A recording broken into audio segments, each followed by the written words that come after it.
अभी 5 तारीख को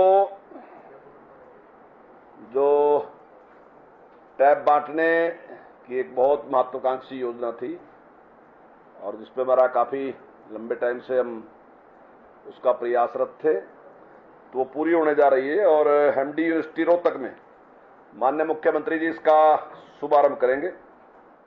और आज इसका एक पोस्टर लॉन्च करने के लिए आज का एक कार्यक्रम ने रखा है। और हम 10वीं और 12वीं में जो पढ़ने वाले विद्यार्थी हैं उनको 5 तारीख को 3 लाख विद्यार्थियों को ये टैब उपलब्ध करवाएंगे। इसमें 119 एजुकेशन ब्लॉक हैं।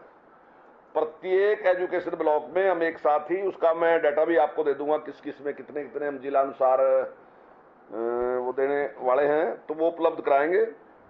और इस कार्यक्रम को जहां रोहतक में माननीय मुख्यमंत्री जी और उनके साथ मैं वहां पर रहूंगा, तो वहां से हम इस कार्यक्रम की शुरुआत करेंगे। वहीं जो जनप्रतिनिधि है, एमपी, एमएलए, मंत्री और जिला उपायुक्त, स्थान स्थान पर अलग अलग उनकी सबकी ड्यूटी रहेगी और वहां पे ये बच्चों को हम ये टेबलेट जो हैं उनको उपलब्ध कराएंगे। ये जो 5 लाख की खरीद की, उसमें से 3 लाख टेबलेट जो हैं हमें इस टाइम हमारे पास उपलब्ध हैं और उसका वितरण जो है हम कल करेंगे।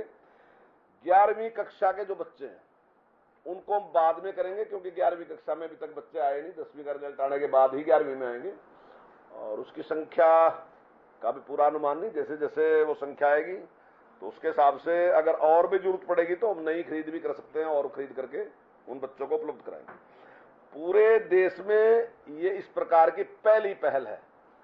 जहां हम टैबलेट दे रहे वहीं हम उनको 2 GB डेटा भी फ्री दे रहे, वो डेली उनको उपलब्ध करा रहे, जिसमें लगभग मैं समझता हूं कि शायद लगभग 50 करोड़ रुपया, नहीं, सिम पे 50 करोड़ रुपया खर्च हो रहा है और जो सॉफ्टवेयर है 10 करोड़ उस पर खर्च है और जो टैब पे है वो 620 करोड़ रुपया खर्च हम कर रहे हैं। और ये 2 GB डाटा जो मैंने कहा कि वो हम सबको फ्री दे रहे हैं, लगभग 3500 रुपए पर स्टूडेंट का उसका खर्चा आएगा, जिसका सारा सरकार है उसको वहन करेगी।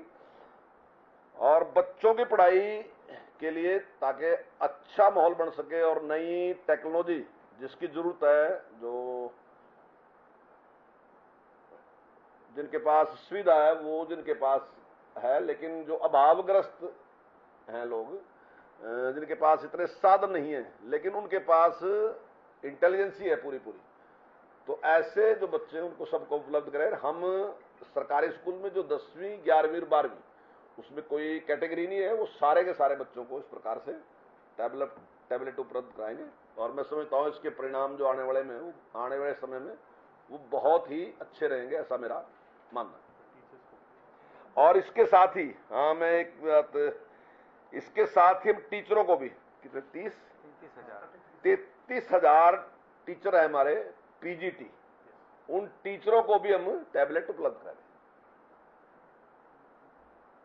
अब आप कुछ और पूछना चाहते हो इसके बारे में? जिस समय आपने योजना बनाई थी तब कोरोना पीक पे था, लगभग स्कूल तब बंद थे, लेकिन अब ये स्थिति भिन्न है। हाँ बिल्कुल। क्या इनकी मतलब उपयोगिता कहेंगे हम कि क्या अब हम ऑनलाइन की तरफ कैसे इसको क्या करेंगे?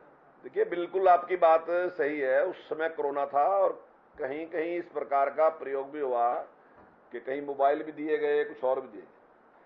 शुरुआत में जब हमने विचार किया था तब कोरोना की दृष्टि से ही हमने विचार किया था, लेकिन बाद में हमारा विचार जो है कोरोना की दृष्टि से था, टेक्नोलॉजी की दृष्टि से था।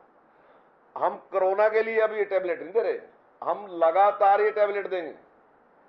हमने कहा है कि 10वीं, 11वीं और 12वीं के सभी बच्चों को हम टैबलेट अब की बार नहीं, आने वाले टाइम में भी उनको उपलब्ध कराते रहेंगे, ताकि जो नई टेक्नोलॉजी है उसका लाभ बच्चे ले सकें। और जिस प्रकार से ऑनलाइन एजुकेशन की भी है, तो उसमें जहां जहां उसकी उपयोगिता होगी तो उसका भी लाभ उठाएंगे। और इसमें जो कोर्स से संबंधित, जो मैंने सॉफ्टवेयर की बात कही, उसमें सारा हमारा कोर्स उसमें होगा। तो बच्चे जहां स्कूल में पढ़ के जाएंगे तो वो अगर रिवाइज के लिए वहां उसकी जरूरत है तो निश्चित तौर से उससे कर सकेंगे, तो उससे उनको बहुत लाभ मिलेगा। जहां संपन्न लोग तो बड़ी ट्यूशनों पे पैसा खर्च कर सकते हैं, लेकिन आम आदमी की एक प्रॉब्लम रहती है, तो वो सोचता है कि उसके पास इतने पैसे नहीं है, इतने संसाधन नहीं है, तो हमने वो संसाधन उपलब्ध कराए। मैंने पहले भी ये बात कही कि अभिभावक के पास शायद कम थे, तो लेकिन हम बच्चों का अभिभावक है और हमने इसलिए निर्णय लिया कि हम उनकी इस समस्या का समाधान करें। देखिए, 1 साल की बात हमारी कंपनी के साथ है। अगर कहीं भी उसमें इस प्रकार की होगी तो कंपनी उसको ठीक करके देगी और आने वाले टाइम में फिर हम उसके बाद विचार करेंगे। ये जिस तरह से कोई मैंडेटरी करेंगे कि 1 आधा घंटा स्कूल टाइम के बाद अगर ऑनलाइन जैसे एजुकेशन का आपने कहा रिवीजन के लिए है बच्चों को, क्योंकि प्रॉब्लम रहेगी आप पहली दफा आप अभाव जिस कैटेगरी के बच्चे को ले जा रहे हैं, एक तो देखिए वो ट्रेनिंग की बात में आती है कि उसको टैब को यूज, एक कोई मैंडेटरी करेंगे कि एजुकेशन 1 आधा घंटा स्कूल टाइम के बाद शाम में कभी टीचर उनको दें। देखिए, अभी हम इसकी शुरुआत कर रहे हैं।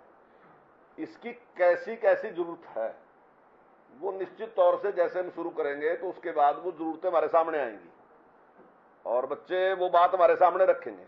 तो जैसी जैसी जरूरत होगी, क्या जरूरी है, तो निश्चित तौर से वो सारी सुविधाएं उपलब्ध कराएंगे। बच्चों के हो जाएंगे। हाँ, टैब जो है हमने उनको 3 साल के लिए दिया। अभी हमारा निर्णय ये है कि हम टैब 3 साल के बाद वापस लेंगे उसके बाद। अभी निर्णय यही है। हाँ, उसमें इस तरीके का सॉफ्टवेयर हमने डाल दिया कि वो केवल और केवल जो हमारा सिलेबस है, तो बच्चा केवल सिलेबस ही उसमें पढ़ सकेगा, बाकी और जो सारा का सारा है वो उसपे उसका ओपन नहीं होगा, वो इस्तेमाल नहीं कर सकेगा। तो वो जो टैब वापस लेंगे आप, जैसे 12वीं वाले के तो नए रहेंगे, 10वीं वाले के 3 साल की यूसेज हो जाएगी। जब आप दोबारा उसको 10वीं के या 12वीं के बच्चे को देते हैं तो उसकी क्या, क्योंकि आजकल तो अपडेट भी बहुत जल्दी हो रहा है, उसका वर्जन आ जाते हैं, उसकी क्या मतलब टेक्निकली कैसे उसको करेंगे? नहीं, देखिए, एक निर्णय है कि टैब वापस लेंगे। अब उसकी जरूरत 12वीं तक है, तो 12वीं तक उपयोग करने के बाद मैं समझता हूँ उसकी जरूरत नहीं है, तो वो बाद में निर्णय लेंगे उसका क्या इस्तेमाल करेंगे क्या नहीं करेंगे। कई बार कुछ चीजों का इस्तेमाल हो भी सकता है, वो तो उसके बाद का निर्णय है। लेकिन अभी हमारा निर्णय ही है कि 3 साल मतलब उसके +2 करने के बाद उससे वापस लेंगे या बच्चों को देते नहीं देंगे, वापस तो लेकर रख लेंगे। हाँ, नहीं, हर साल बच्चों को नए देंगे। हाँ, नए देंगे बच्चों को। जितना पुराना अगर जो टैब 3 साल उपयोग में लिया जाएगा, तो मैं नहीं समझता कि उसके बाद उसका कोई उपयोग हो सकेगा, उसके बाद उसको इस्तेमाल कर सके। वो तो उसकी स्थिति देख के चलेगा, पता जो भी चलेगा वो देखिए परिस्थितियों के अनुसार निर्णय लेंगे जैसा होगा, लेकिन बच्चों को ऐसा देंगे जिसमें वो ठीक से अपनी शिक्षा ग्रहण कर सके। इसमें एक चीज मैं क्लैरिफाई कर दूं। हाँ, जो टैबलेट है उसका लाइफ 3 साल आंका गया है और इनको हम लाइब्रेरी मोड में जैसे हम किताबें बच्चों को अलॉट करते हैं उसी पैटर्न पे इनको अलॉट करेंगे। अब जैसे 12वीं क्लास के बच्चे को हम दे रहे हैं वो तो अभी 1 साल के बाद ही चला जाएगा, तो वो 2 साल बचा होगा, तो ये टैबलेट हमारे पास में लाइब्रेरी में वापस आ जाएगा और जिस भी क्लास के बच्चे को उसको दोबारा से हम उसको दे देंगे। पहली तो व्यवस्था ये है। दूसरी